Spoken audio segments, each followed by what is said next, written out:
E aí, bro? E aí, Brunão? Tá ouvindo? Ô, Conseguindo ouvir não aí? tá me achando, não, cara? Cara, tava te procurando e o meu. E não tava te achando. Eu falei, caralho, que parada maluca, mano. Pô, E deixa eu aí, até como é que você colocar o tá? sinal de fumaça aqui de casa, ver se tu vira a tua janela, pô. Porra. Tá naquela varanda maravilhosa lá do Hoje, hoje churrasco? não, hoje não. Hoje tô aqui no meu QG. Deixa eu ajeitar aqui essa parada e vamos nós. E aí, como é que você tá? Tudo E aí, certo? irmãozão, tudo na paz, tudo tranquilo, Vamos apesar de nós. trágico. Cara, doideira, né? A gente tá se falando todo dia no trabalho, mas acaba que é só trabalho, trabalho, trabalho. A gente não fala dessa maluquice, né? Que momento maluco, né? Muito louco, velho. Eu tô ainda assimilando o golpe, apesar de já ter uma certa bagagem de quarentena, né? Essa coisa de reclusão. Fiquei 6 meses em casa, né, cara? Então, mal ou bem, eu já tenho uma certa experiência de como funciona algumas etapas, né, cara? Você ficar em casa e o que fazer para alimentar um pouco a cabeça, sem entrar numa noia. Mas eu já tive algumas coisas que diferenciavam um pouco para essa, que mal bem o sorriso estava na pista, né, cara? Tava tocando, tava Sim, trabalhando. Eu estava impossibilitado, mas a minha vida não estava 100% parada, né? Tinham coisas acontecendo, por mais que eu não estivesse na função direta, como eu geralmente fico, as coisas estavam acontecendo, o mundo estava acontecendo, o mundo estava girando. Então, eu não tinha como ir ao supermercado, mas o mercado funcionava. Não tinha sim. como ir para o lugar, mas alguém poderia ir por mim. Hoje ninguém pode fazer nada. A gente está, sabe, vivendo uma situação muito para todos, né, cara? Não é só o meu Sim. mundo, né? O mundo de todos, de alguma forma, está parado. Né? E aí É, todos e têm eu que me ligo encontrar muito em formas. energia. Eu me ligo muito em energia, cara. E a energia do mundo anda muito pesada. E eu tô tentando até postei isso hoje, fazer uma dieta de informação. Porque se deixar, cara, a gente levanta da cama já bombardeado de merda, né? De coisa ruim. De matéria, de um monte de coisa muito pesada, né? Eu tô nessa parada. Eu tô nessa parada. Eu tô vivendo justamente um detox, né? Um detox de informação, velho. Eu tô tentando correr de telejornais, sabe? Vendo somente o que eu quero ver na televisão e saio e vou preencher minha cabeça de outras coisas, porque realmente se você receber tudo que tem, toda a entrega de informação que tem, dá pra pirar, mano. É bem punk. É bem Certeza, punk. certeza. Vem cá, tá fazendo dieta? Tu deu uma emagrecida, hein? Que nada, cara, é o ângulo. Será que é a barba? Porque tu cortou a barba também, né? Ah, pode ser, mano, pode ser. Não sei, sei lá. Acho que é. Brunão, é o seguinte, cara, Fala comigo, irmão. tem uma galera super engajada aí com a gente, que é a galera do Musicalizando. Musicalizando é um projeto que eu tenho há algum tempo já. Vou só situar a galera aí, acho que você já está até por dentro. Eu Porque tem assisto, muita tá? gente que te segue, que acaba que tá vendo aí. Cara, o Musicalizando, o intuito dele era pegar, sei lá, as dezenas de mensagens que eu recebo no meu inbox e tentar organizar isso de forma que essa galera mais nova, que está começando na música, tenha armas, tenha maneiras de dar passos maiores, coisas Sim. que, quando eu comecei e quando você começou, muito antes de mim até, Uhum. não tinha ninguém dando esse suporte, o mercado não era tão democrático como é hoje em dia, e aí eu acho que vou caminhar com o nosso papo para esse lugar aí, que é um lugar muito menos técnico e muito mais sobre persistir, sobre não deixar a peteca cair, sobre inícios.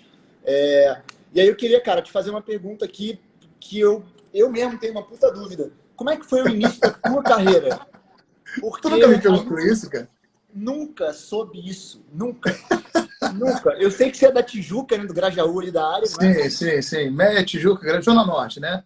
Na verdade, eu morei no Meier, né? Na região do Meier, gente dentro, Engenho Novo também. Eu fiquei muito situado na Zona Norte na minha adolescência, infância e adolescência. Só que a minha mãe, tanto as irmãs da minha mãe quanto a minha avó, tinham residências na Tijuca. Então eu tinha meu início de semana, segunda até quinta, sexta-feira, por conta do colégio, eu ficava no Meier, e final de semana eu ia para Tijuca, ou para casa das minhas tias, das irmãs da minha mãe, ou para minha avó. E ali a coisa musical acabou meio que aflorando, né? Por conta. Acho que a Tijuca tem muito disso, a Tijuca é muito musical. E acabou que dali, acho que também a consequência da idade, acho que eu comecei a despertar um pouco mais o olhar para isso. Eu, através da capoeira, foi meu primeiro contato musical, apesar da minha família inteira ser de músicos, formadas por músicos. Meu pai canta, o irmão do meu pai, o Enio, foi um baixista muito renomado na música popular brasileira. O meu irmão é produtor e rapper. Enfim, então eu tenho uma afinidade com música desde moleque. Porém, o meu despertar não veio através da minha família, ele veio através da capoeira. Então, na capoeira, foi a primeira vez que eu peguei um instrumento para tocar, né, que foram os instrumentos percussivos, atabaque, pandeiro, né, consequentemente, berimbau e o canto. Foi a primeira vez que eu cantei para uma plateia na roda, né? Então, foi ali que foi, acho que a primeira vez que eu me senti meio que num palco, sabe? Que ali você tem realmente as pessoas da roda prestando atenção em você, porque você está ali no ritmo, você está cantando, você está ditando um pouco daquela pulsação que tem na roda, e a plateia que fica ao redor, né? Tem uma galera ali te olhando, né? Então, quando você abre a boca, todo mundo vira. Deixa eu ver o que esse cara está fazendo. Então, foi a Caralho, primeira, maneiro. o primeiro momento que eu tive contato com o público e contato com a música. Não profissionalmente falando, mas, de fato, ali começou a aflorar um sentimento diferente em mim, né, cara? Você começa a... Peraí, cara, isso é legal. Aonde que tem mais disso? Aonde que eu procuro essas informações? Né? E dali eu comecei a descobrir que eu tinha um dom para percussão. Foi o meu primeiro contato com instrumentos que me deram aquele clima, cara, esse instrumento aqui eu acho que eu sei tocar. Deixa eu descobrir como é que toca e descobrir mais ritmos que eu possa tocar com esse instrumento. Então eu peguei o pandeiro na época e eu comecei a escutar chorinho, né, por causa da levada do pandeiro de couro. Então eu comecei a escutar chorinho, chorinho, chorinho. Cara, toquei muito chorinho nessa fase, muito. Virei um tarado de chorinho. Só Isso era o quê? escutava esse 15, tipo cara. 15 anos? Tipo 15 anos? 14, 15 anos, por aí. 14, 15 anos. Tarado por chorinho. Caraca, escutei tudo, tinha todos os discos de choro aqui. E do chorinho eu parti para o samba, porque eu acho que a família, a cadeia, né, tá ali, né, cara? O samba, o chorinho faz parte dessa cadeia de ritmos que envolve, né, o segmento. Então eu acabei entrando no samba, e do samba fui descobrindo um universo muito maior. E ali sim eu consegui me encontrar como artista, né, como músico, né, tive outros flertes no meio do caminho, né, fui do rock, né, cara, curtir metaleira mesmo, guitarra, distorção, aquele som Caralho. alto, agressivo, aquela veia que o rock tem, que é muito legal. E, cara, vivi o rock durante um bom tempo da minha vida. Depois eu desencanei, foi muito louco, porque também quando eu larguei do rock foi muito... Tipo, não é isso. Aí saí do rock e entrei nessa fase justamente assim. A ordem cronológica foi o rock. Do rock eu entrei na capoeira. Da capoeira eu descobri o samba. E do samba eu não saí mais. E aí fiquei. Caralho, olha que parada maluca. Esses dias a gente tava falando disso, que eu tava te perguntando no nosso grupo lá de trabalho sobre a influência de toda a cultura afro no samba, né? O lance da percussão, Foi. lembra que eu te falei? Caralho, que loucura, cara. E aí acaba que o metal, o rock, te levou pra capoeira, da capoeira você foi pro chorinho, chorinho pro samba, que é, né, a mesma família. E hoje o Sorriso, duas coisas que eu concluo. O lance do nosso papo, que é mais maneiro ainda, porque a gente estava falando sobre o lance da África, né, da cultura africana, que tem a ver com o lance da capoeira, e que vem o lance da religião, né, do candomblé, da umbanda, daquele lance de quase uma hipnose que a gente estava falando, que tem no pagode, no samba, mantra, né? do hit. É um mantra. E um lance, cara, muito doido, que eu acabei de ligar agora aqui, que o Sorriso, cara, de todos os grupos de samba e pagode, é o que tem a maior característica de rock, de pop rock, né? As guitarras, hoje em dia, principalmente, né? Sim, Desde clichê pra cá. Eu não sei se a gente é o principal, mas a gente tem muito disso. Fato. Fato. É uma veia que eu tenho mesmo. Eu sempre gostei de rock, muito. Né? Eu peguei a geração pós ali Van Halen, Scorpions, Iron Maiden, né? Uma geração que veio depois, que é a galera do Faith No More, Guns. Então eu peguei essa turma toda fazendo rock, até porque era o que tinha, inclusive a música brasileira era o rock internacional nessa época. Né? Isso foi logo o boom da MTV no Brasil, foi justamente nessa fase aí. Era o rock extremamente popular, né? Onde você virava as FM, você escutava o rock tocando, cara, de uma forma muito maçante. Só dava rock.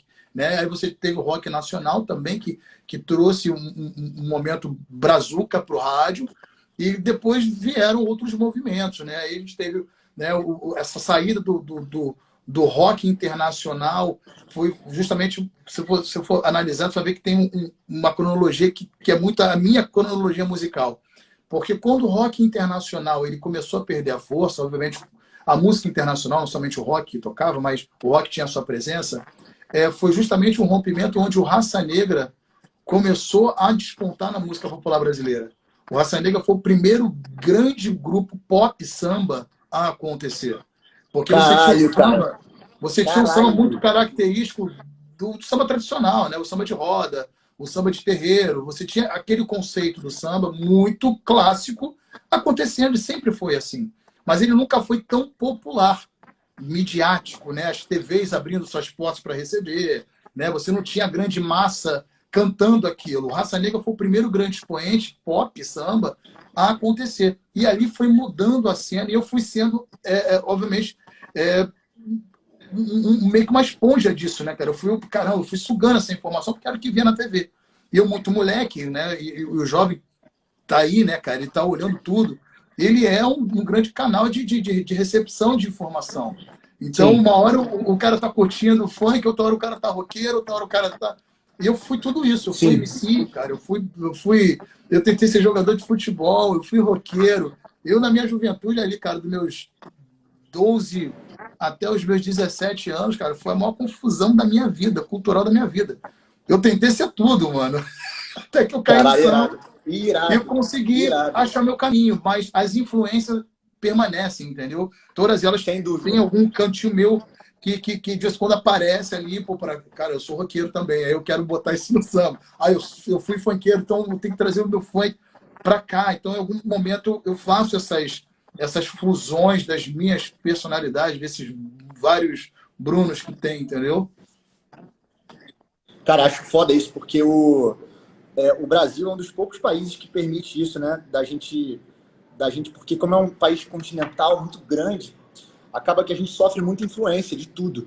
E eu lembro dessa época. Eu lembro dessa época do Raça Negra. Eu lembro de um cassete, uma fita cassete do Raça Negra. E eu lembro porque meu pai adorava muita coisa internacional. Então era uma época que estava bombando muito algumas coisas internacionais. E aí o samba também veio com força, né? Aí veio o SPC, só para contrariar. Sim, Negritude. Exatamente, Exalta Samba. Aí foi chegando a minha geração mesmo, né? Foi onde aí eu já estava com uma cabeça um pouco mais organizada das influências, e eu já tinha mais ou menos o norte do que eu queria ser quando crescer. Aquela velha pergunta, né? O que você quer ser quando crescer? Você quer trabalhar com o quê? Você quer fazer que tipo de faculdade? A minha resposta já estava pronta nessa fase, que isso foi em 1998, 99, pouco antes dos anos 2000. Foi onde eu tinha total certeza das minhas referências e o que eu poderia ser dali para frente. Então, assim, beleza, a minha fase do funk foi legal, a minha fase do rock foi legal, a minha fase do choro eu consegui extrair toda essa questão rítmica e percussiva, mas agora está na hora de eu me encontrar. E eu fui começando a formar o Bruno profissional, o cara que vai viver de música. Aí eu comecei a estudar, eu usei todo o alicerce que eu tenho de família, né, cara? Todo o meu acervo musical familiar. Pedi pro meu pai me dar aí munição de discos bons para ouvir, música boa para ouvir. Agora eu preciso entender o que é música, sabe? Eu quero fazer música, eu tenho que entender o que é música. O que ela pode me proporcionar. Aí meu pai, meu filho, o que você quer cantar? O que você gosta de cantar? O que você gosta de tocar? Pô, pai, eu gosto de cantar igual aqueles negrão lá de fora, que os caras que cantam, pai, sei o que, faz aquele negócio com a voz. Eu gosto desse negócio, acho isso maneiro. Então, meu filho... Bruno, você tá no Wi-Fi aí? Eu tô no Wi-Fi. Tô. É porque o pessoal aqui tá todo mundo mandando mensagem falando que a tua internet está travando toda hora para eles. É Mas eu acho que é estranho. sinal, daqui a pouco o bicho vai ficar tudo em ordem. E travou aqui para mim agora. Tirei do Wi-Fi. Vamos ver. Vamos ver se pega no tranco sem Wi-Fi. Porra, outro Bruno. Vamos ver se dá vida. Não melhorou muito não, né? Acho que tá melhor com o Wi-Fi. Não. Deixa eu abrir a porta. Piorou, é.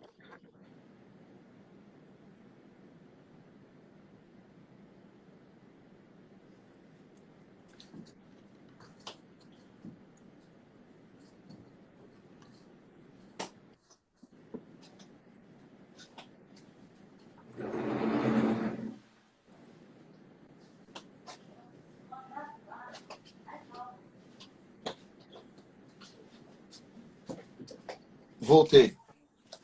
Vamos lá. Voltei. Acho que vai melhorar agora que tava com a porta do café. Cara, melhorou. Melhorou já. Então já é isso. É melhorou. que a porta aqui é uma porta pesada. Aí ele acabou bloqueando um pouquinho do sinal. Mas onde eu estava? Teve muita referência de Boss to Man, de All for One, da galera. Isso, exatamente. Então eu pedi isso pro meu pai. Falei, pô, pai, eu quero ouvir essas coisas, cara, que eu acho legal. Eu acho que o samba tem um pouco de proximidade. Sabe? Eu fui atrás dessas informações e fui me formando como músico, como cantor. Mas isso tudo ainda continua sendo um processo, né? Na verdade, eu tenho o hábito de estudar, mas esse estudo ele vai ser para a vida inteira, né, cara? Ele vai ser, eu comecei lá atrás, nunca mas termina, eu continuo né? absorvendo. Isso não vai parar nunca, parar nunca. Agora, quando é que o Sorriso entrou na tua vida? Ou você entrou na vida do Sorriso? Cara, na verdade, nós entramos um na vida do outro. O Sorriso entrou na minha, eu entrei na do Sorriso. A gente, quando montou a banda, a gente não montou com o intuito de ser uma banda de sucesso, sabe? Meio que aqueles sonhos de boy band, né? Que os caras, todos eles têm um sonho de ser um grande artista ícone mundial e vamos... A gente nunca sonhou com nada disso. O Sorriso foi um grupo totalmente formado pelo acaso.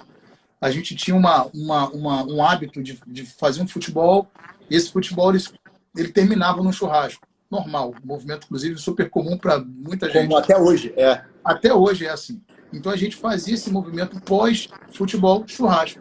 E churrasco, ele te dá também a sensação de fazer pagode. Ainda mais aqui no Rio de Janeiro, que é muito comum isso. Batucar na mesa, batucar na garrafa. Era assim que funcionava. E tinham sempre aquele grupo de pessoas que estava sempre na zoeira. Consequentemente, eu, Fred, Cris, a gente estava sempre. Da formação primeirona, somos nós três. Por que primeirona? Tiveram quando duas formações? Não, porque quando esse movimento aconteceu,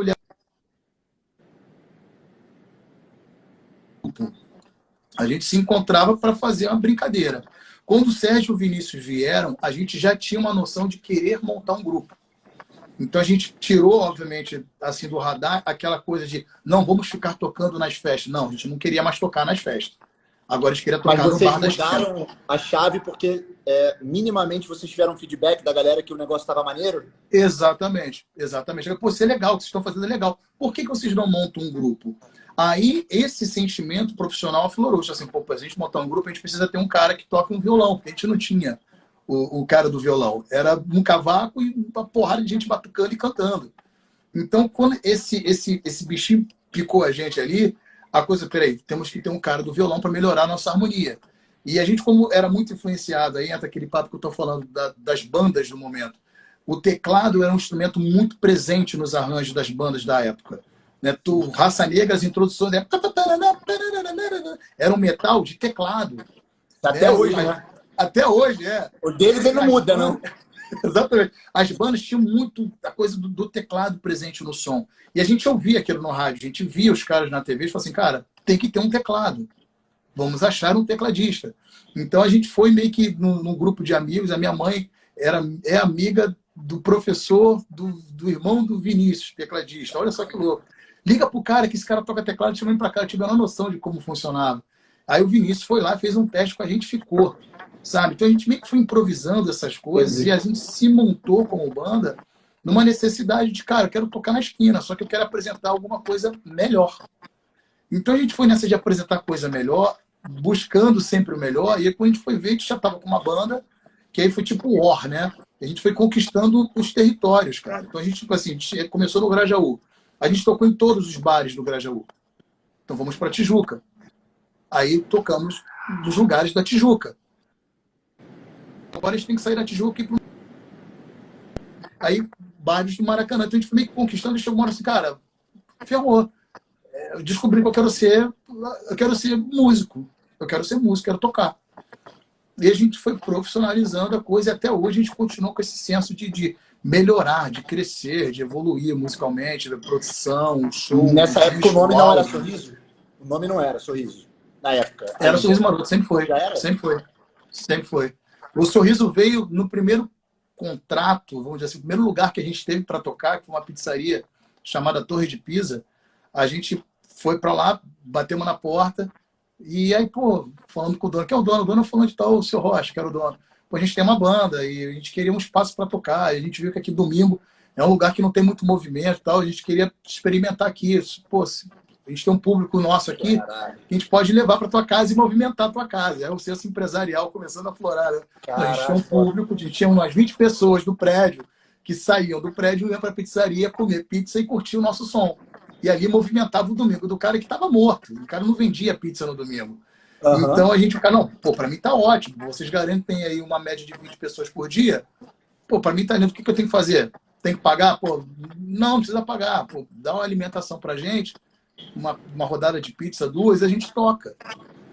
O nosso primeiro contrato com uma casa foi assim, a gente tocava por tocar e entrou com uma rodada de pizza. E a gente lotou o lugar virou um ponto ali. Para a galera mais antiga, se estiver nos assistindo aqui, deve lembrar. Isso papo de 22 anos atrás, a gente tocava, o cachê era uma rodada de pizza. Nessa época vocês tinham trabalhos paralelos ou sei lá, a galera... Todo mundo estudava. Eu saía, eu lembro que se fosse ontem. Isso inclusive, aconteceu até numa fase do Sorriso, já na rua, com música no rádio. Eu tocava na Torre de Pisa, e eu ia para o ponto de ônibus no final da noite com instrumentos na mão. Eu tocava tantã na época. Não era nem um cantor. Eu tocava tantã na época. Vamos entrar nessa história daqui a pouco. Eu saía com um latão de tantã, né? Com o tantã era grandão assim, parece um jarro de flor, né? Um cachepô.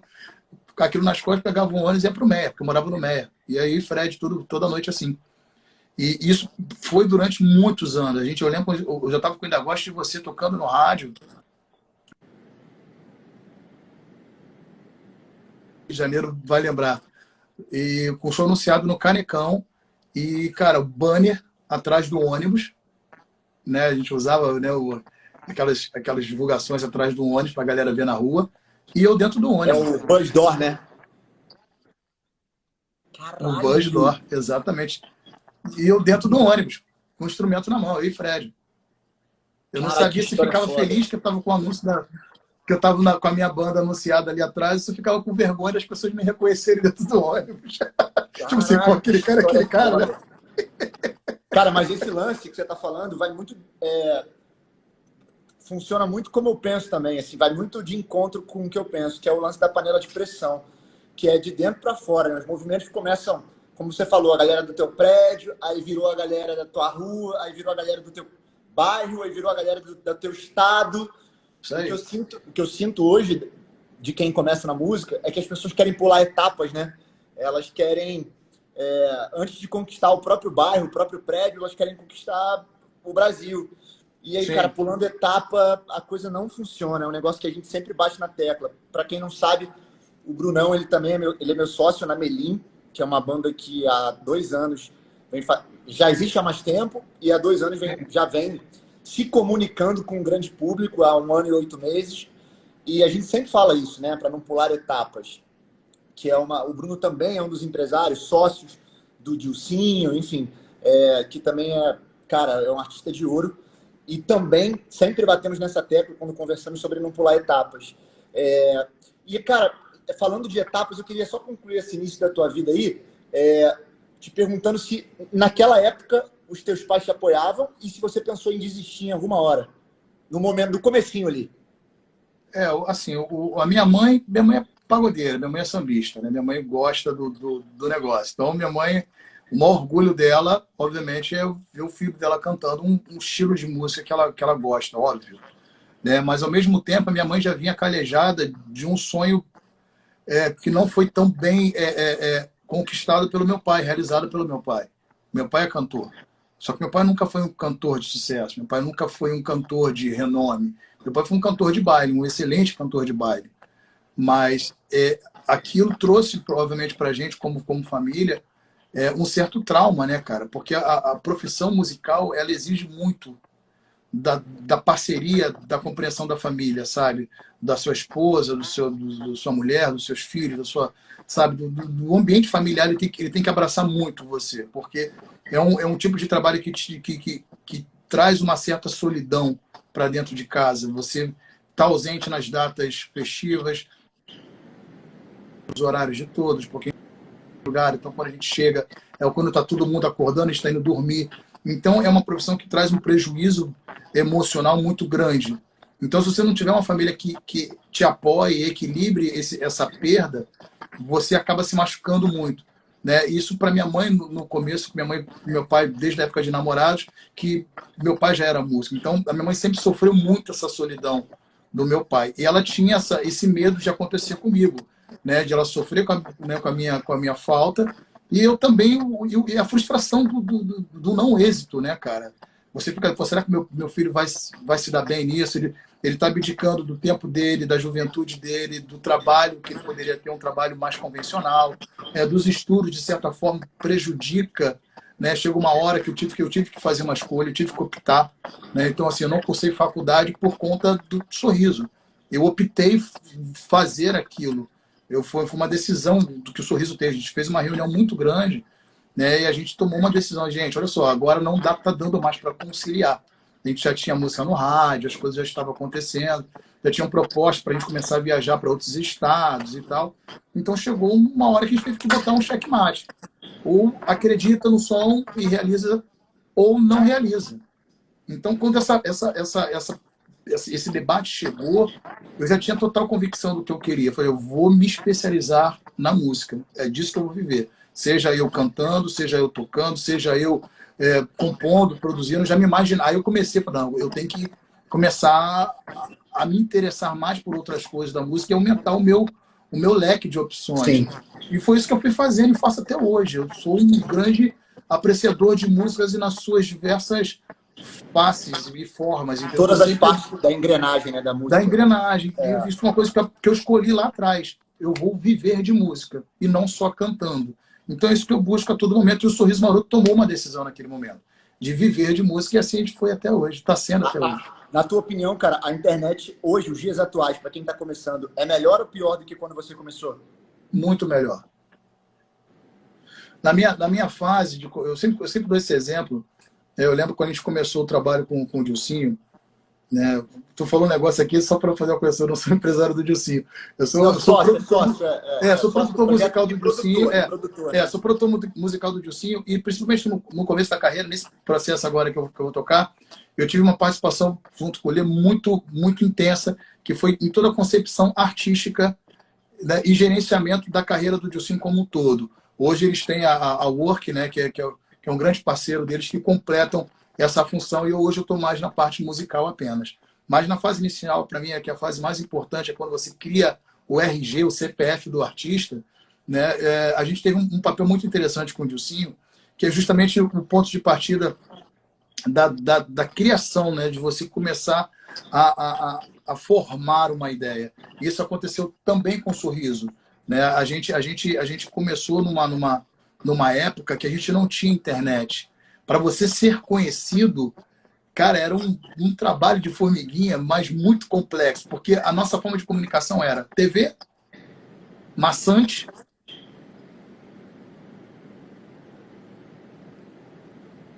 né? Você tinha as revistas especializadas em música, as revistas de perfil jovem, né? Que era muito comum, Capricho, cara, tinha tantas outras. Tititi, né? Tititi. Tinha um monte dessa. Né? Os artistas pop se comunicavam... Toda Tim. Né? Os artistas se comunicavam através dessas ferramentas. Né? Jornal, rádio, TV. e essas mídias, né, de conceito jovem. E o Sorriso, nessa época, a gente não tinha bala na agulha, a gente não tinha um empresário ainda, né, com carcaça de conhecimento mesmo musical para achar os caminhos certos. Então a gente demorou muito para engatar. Então o nosso caminho que a gente conseguiu descobrir, a nossa meta de trabalho era: a gente tem que fazer o rádio. Vamos tocar no rádio. A gente tem que ser um artista radiofônico, um artista presente no rádio. Então a gente ficou anos tocando no rádio, as pessoas não sabiam quem era o Sorriso Maroto. O que é isso, Sorriso Maroto? Mas a gente cantava as músicas, bateu saudade. Oh, essa música é muito legal, eu conheço. Oh, meu coração está deserto. Nossa, essa daqui eu também conheço. Então todo mundo conhecia as músicas, mas não sabia quem era. Sabe?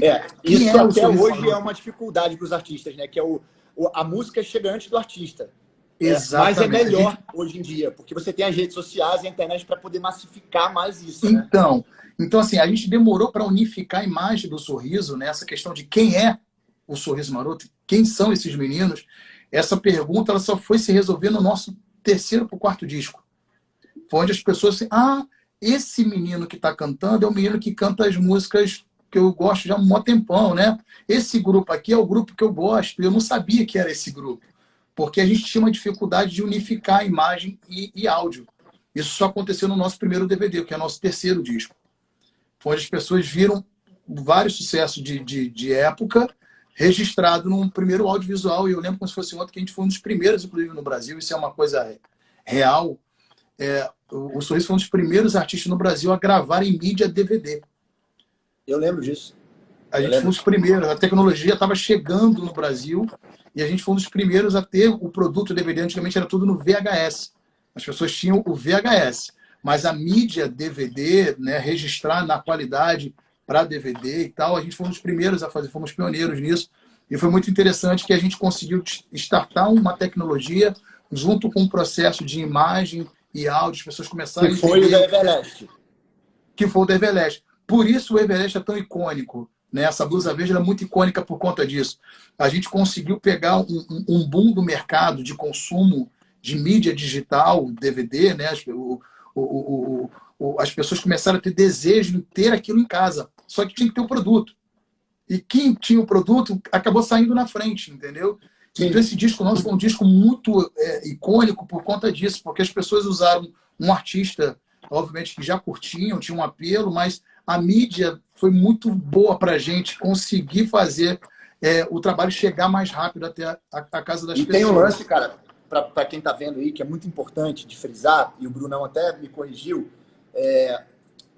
o Bruno, o Lelê, que é nosso sócio na Melim, cara, eles têm um trabalho além, o Bruno principalmente, além de ser cantor, além de ser integrante do Sorriso, de direção artística muito, muito foda. Por que eu digo isso? Porque hoje, cara, na minha maneira de ver, uma das coisas mais importantes é você se encontrar como artista antes de você começar a botar teu bloco na rua.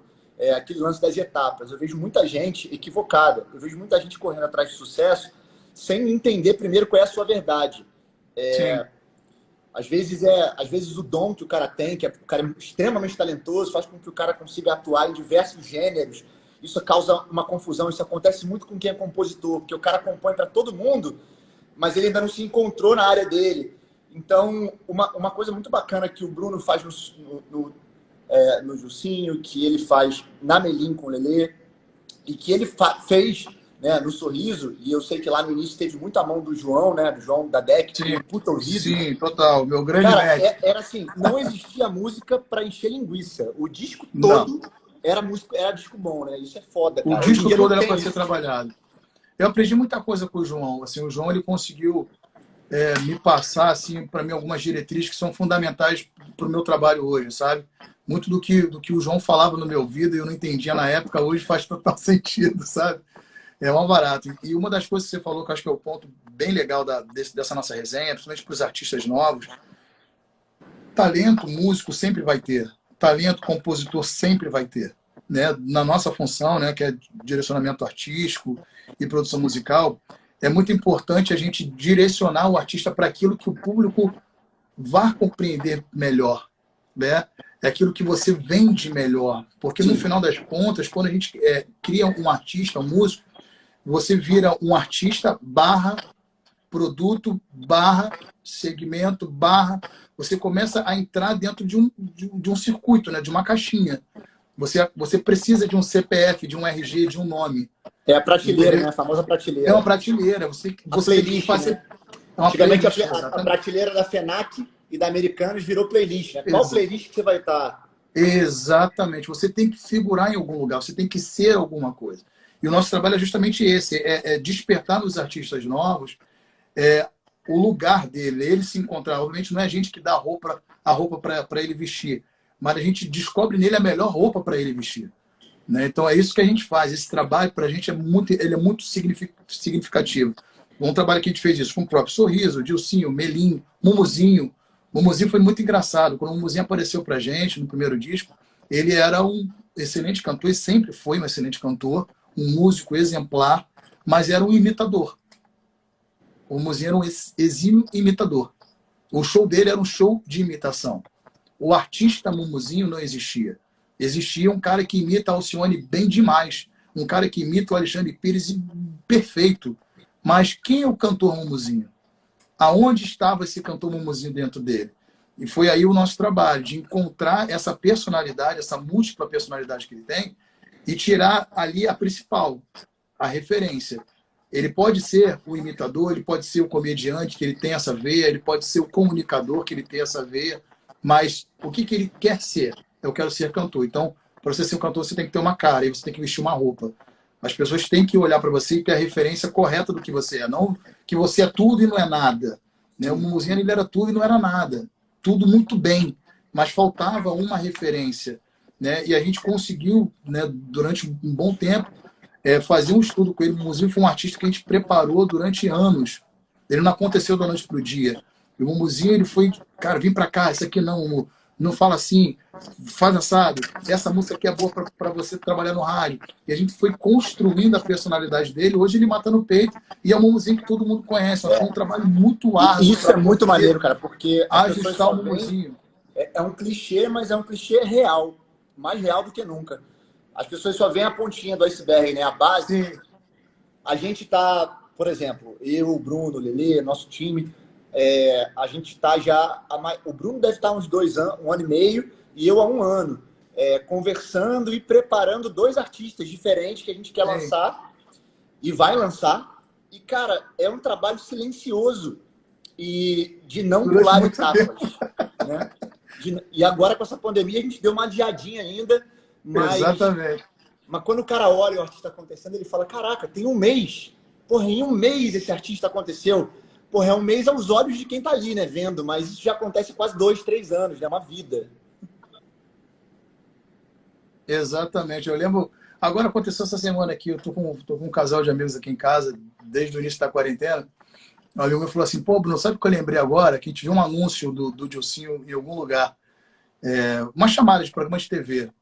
Aí, na chamada do programa de TV, chamaram o Dilcinho de o príncipe do pagode, alguma coisa assim. Aí esse meu amigo falou assim, pô, Bruno, cara, que louco, cara. Agora me deu um boot na cabeça aqui. Eu lembro que vocês falaram disso, cara, numa época que ninguém imaginava, assim. Dilcinho, garoto aqui na mesa, sentado com você, com o Lelê, a gente conversando sobre conceito de imagem, de comunicação e tal.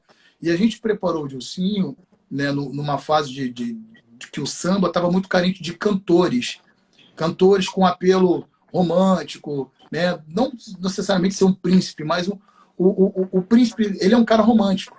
Ele é um o cara buraco doce. que o Gustavo Lins deixou lá atrás, né? O Gustavo Lins deixou isso meio órfão, né? Também tinha esse perfil, né? De um cara carinhoso, de um cara que fala de amor de uma forma muito, muito gostosa, muito simples e verdadeira. E a gente, quando falou isso pro Dilcinho, na época ele olhava para nossa cara assim, cara, não tô entendendo isso. Eu falei, pô, Dilcinho, acho que você é um cara para cantar romântico, você é um cara que canta de olho fechado, você é um cara que tem um porte físico, um visual que permite as pessoas entrarem no teu universo, cara, e viajar contigo. Você tem que usar isso. Pô, mas eu quero usar um boné. Eu falei, não usa o boné agora, não. Deixa o boné mais para uma outra etapa. Mostra você, canta, seja... E a gente foi meio que criando umas diretrizes de trabalho que hoje essa comunicação ela é feita né? As pessoas já leem o Dilsinho de uma forma muito do que a gente pensou há Sim. 3, 4 anos atrás, sabe? A gente não precisa mais forçar tanto essa comunicação para acontecer o entendimento. As pessoas já entenderam, já fizeram o raio-x musical e personalidade do Dilsinho. Mas ele tinha que entender isso e ele tinha que comunicar isso com a verdade dele. Foi o que aconteceu. Ele conseguiu descobrir dentro dele esse lado romântico, esse lado pop que ele tem, esse lado até esse sex appeal que ele também tem. Ele é um cara charmoso, né? Todo grandão e tal. Isso tudo foi um trabalho que a gente foi fazendo para ele aflorar isso e colocar para fora sem vergonha, sem se limitar e sem se esconder. Então, isso é uma coisa que dá muito prazer, sabe? Você vê essa construção sendo entendida. A mesma coisa aconteceu com a Melim quando a gente começou a trabalhar com ele no Superstar. Antes de você chegar, Rafa, a gente ia falar, pô, cara, vocês têm um potencial familiar muito gostoso, muito genuíno. É bacana isso que vocês fazem. Eles falam assim, mas como assim? Cara, eu acho que vocês têm que cantar música sempre os 3 juntos. A Melim não é uma banda de um cantor. A Melim é uma banda de vários cantores. Vocês são irmãos. Isso tem um laço, isso tem uma verdade. Vamos fazer o trabalho de vocês assim. Pô, que legal, a gente nunca tinha pensado nisso. Então, se vocês perceberem, né, o Bruno está aqui para não deixar mentir, o trabalho da Melim é muito harmonioso. A gente não tem somente o trabalho de um cantor referência. Né? O Diogo tem o seu papel, o Roger tem o seu papel, a Gabi tem o seu papel, mas todos eles são muito mais fortes e mais bonitos os 3 juntos, sabe? Sim. Então, esse tipo de coisa é um trabalho que dá o maior prazer de fazer, de realizar. Cara, uma coisa que eu recebo muito aqui, faltando 15 minutinhos para acabar, então vou entrar nesse papo porque é a maior objeção do mercado hoje para quem está começando, que é o seguinte, cara, a galera acha que para acontecer precisa de muito dinheiro. E eu todo dia mostro que não. Mostro que a Melim não começou com muito dinheiro, a Anitta não começou com muito dinheiro, enfim, todos os artistas que eu trabalhei não começaram com muito dinheiro. E eu queria que você desse a tua opinião disso, barra a tua vivência. Como, assim, obviamente o Sorriso não começou com muito dinheiro. E claro que se você concordar com isso, que é possível sim começar com o que você tem ao seu redor. E hoje mais do que na época, na tua época até, né? Porque na tua época, se você não estava na rádio, você não existia, né? Sim, não existia. Cara, assim, eu sou... Ainda mais hoje, eu vou falar mais focado nos dias atuais do que na minha época.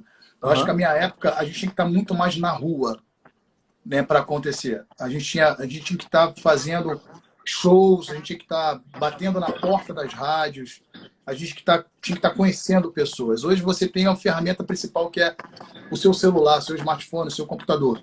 Né? Se você tiver esses 2 aparelhos, já é meio caminho andado. O resto são boas ideias. É você conseguir internet, você conseguir se posicionar na internet. Se você conseguir tiver boas ideias para se posicionar na internet, já é meio caminho andado. Porque você não precisa de muita coisa para aparecer. Se você souber comunicar e entregar para o seu público, por mais que seja pequeno, você consegue ir amplificando ele pouco a pouco. Fala assim, pô, Bruno, mas aí o Instagram me limita, o Facebook me limita, a gente sabe das limitações. Mas mesmo nas limitações, você consegue, com boas ideias, driblar essas formas tributadas de comunicação que tem dentro do sistema. Você consegue burlar um pouco dos algoritmos e usar o próprio algoritmo ao seu favor. Obviamente, falando assim, parece muito fácil. Não é fácil. Né?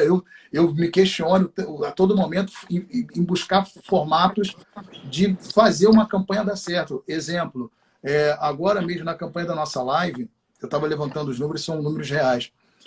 O nosso maior post, né, de engajamento, de compartilhamento, foi um post de um print de um texto do Twitter. Foi o nosso maior engajamento, foi a nossa maior entrega. Foi o do Belo, levantou a bola, não sei quem levantou, vou enterrar também, a Copa, foi isso? Também.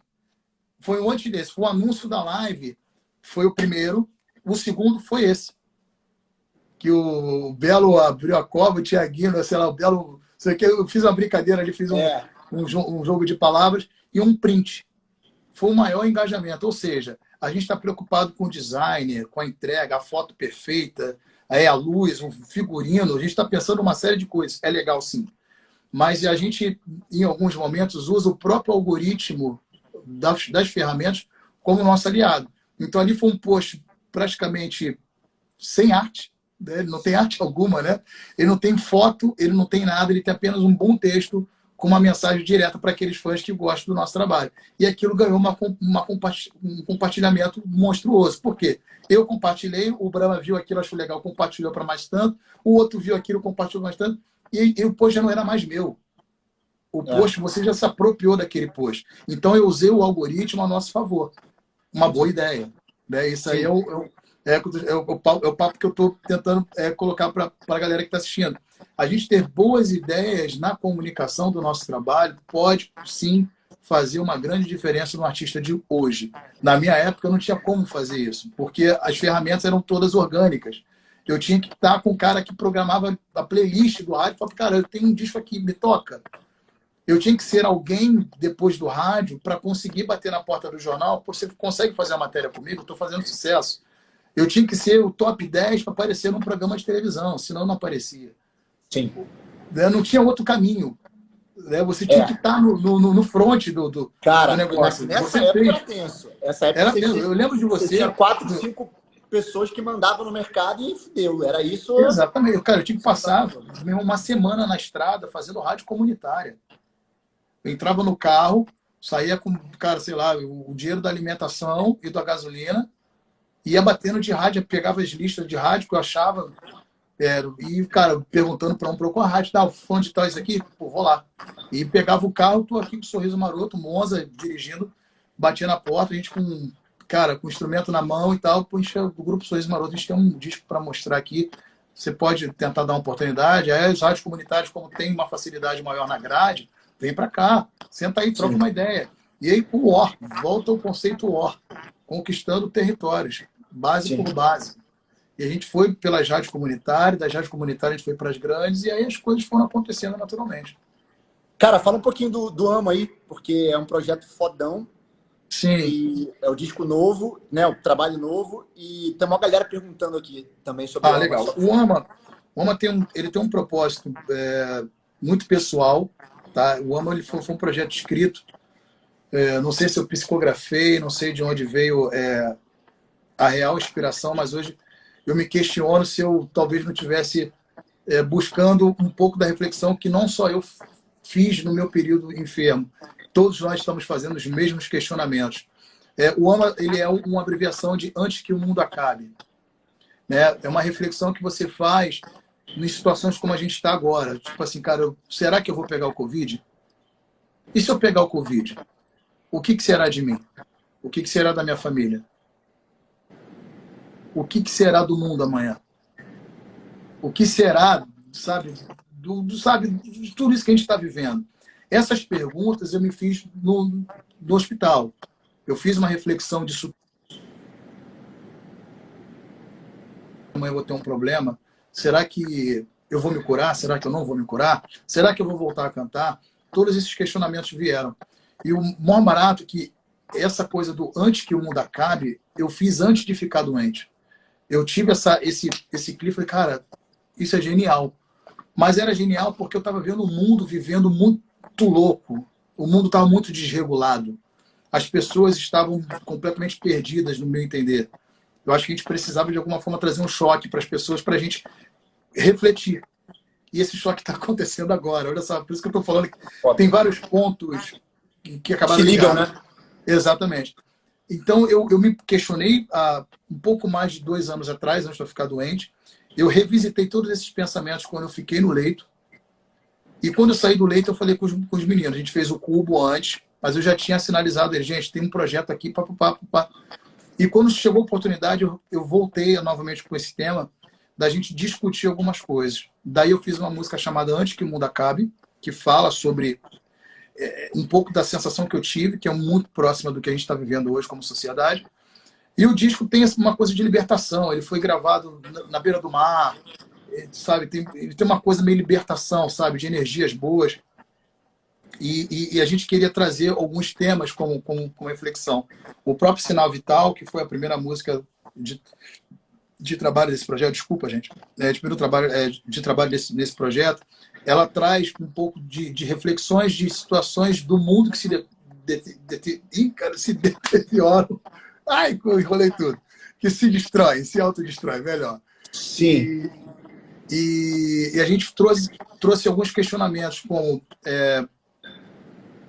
matança de animais desenfreada, queima, né, do sistema natural floresta, né, destruindo o que a natureza dá para gente, a alta taxa de suicídio, fome.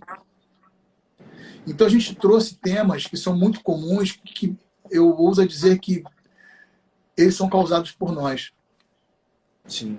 Tudo isso é a gente que provoca. É o homem que provoca. Né? A gente faz as queimas nas matas. A gente é responsável, sim, pela fome, porque a gente é responsável pelo próximo. Né? O que a gente coloca no governo é responsabilidade nossa. Então a gente tem que zelar. Se tem alguém passando fome, é porque alguém lá em cima não tá distribuindo direito a coisa. Então a gente tem uma responsabilidade sobre isso. Então, no Sinal Vital, a gente trouxe esses questionamentos, sabe? Das pessoas cuidarem um pouco mais de si e também cuidar um pouco mais do próximo e do que está ao nosso redor. A música Antes que o Mundo Acabe, ela fala sobre esse tipo de sensação que a gente está vivendo, que a gente tem que se amar mais a vida, amar mais o próximo, e também curtir, festejar, beijar na boca, namorar, Sim. se alegrar. Então a gente fez ali uma dose de várias coisas que a gente acha que são interessantes ter um equilíbrio na vida das pessoas que curtem o nosso trabalho e das pessoas que possam vir a curtir. Então esse tema é um tema que a gente curte bastante abordar esse trabalho novo. Acho que a gente vai... O AMA já tem data para sair ou ainda não? Então, a gente está buscando, dentro dessa loucura que a gente está vivendo, achar um melhor formato. Eu acho que a gente consegue em breve, aí, acho que em um mês e meio no máximo, lançar alguma coisa assim. A gente está em fase de finalização, mixando, editando os vídeos, para que a gente tenha o quanto antes alguma coisa para a galera curtir. Lindão. Brunão, 2 minutinhos para acabar. Cara, obrigado. A gente é amigo pra caralho hoje em dia, sócio, eu sou teu fã, mas eu não conhecia essas histórias todas. E tem muito mais, cara. Então, a gente resumiu aqui porque a gente tem uma hora para ficar falando, né? E eu tô aqui abobado, cara. Eu tô aqui abobado pensando nisso tudo, cara. Como a vida é mágica nesse sentido, né? Em vários sentidos, mas principalmente nesse de reunir propósitos, né? Eu sempre falo que a vida não une pessoas, ela une propósitos. E ter pessoas como você na minha caminhada, cara, com os mesmos propósitos, valores, é mágico, cara. É muito mágico. E eu queria te agradecer o papo de hoje. Acho que essa molecada que tá ouvindo a gente aí também deve ter absorvido muito. É um presente para mim, posso dizer por mim. E, cara, tamo juntão. Vamos fazer essa revolução junto. É isso aí, bem você falou, né, cara? A afinidade sempre houve. Né? A gente teve um flerte muito bacana, assim, que foi aquele trabalho ainda no princípio da carreira da Anitta, que a gente já chegou a se falar na outra formação de empresários que vocês tinham. E a gente trocou ideia, a gente namorou durante tempo. Eu acho que não era o momento, e o momento está sendo agora, a gente poder estar junto, trocar ideia, fazer música, fazer projetos bacanas, interessantes para novos artistas e para aqueles também que já estão aí na estrada. São sempre bem-vindos também. Prazerzaço falar contigo. Espero que essa resenha tenha sido produtiva para todos que nos assistiram aqui. Foi linda, foi linda, foi linda. Vamos nessa. Obrigado, Brunão. Beijo, meu irmão. Tamo junto. Beijo, se cuida, cara. Valeu. Valeu.